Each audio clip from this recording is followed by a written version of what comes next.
Hello everyone and welcome to a quick Microsoft Edge tutorial. In today's video I want to show you how to enable JavaScript on Edge. This is actually quite simple. First I open Microsoft Edge, click on the three dots at the top right and go to Settings. In the sidebar on the left I click on Cookies and Site Permissions. Here I scroll down a little until I reach JavaScript, and with the first setting we have the option of switching JavaScript on or off in Edge.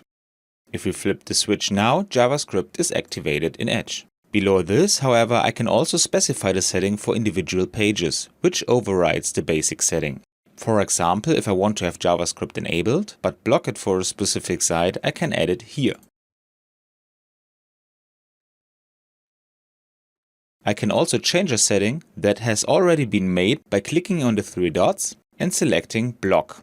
Conversely, I can of course also allow pages to use JavaScript. And that's all you need to know. I hope you enjoyed the video and I will see you again in the next tutorial. Until then, your tutorial guy. Bye.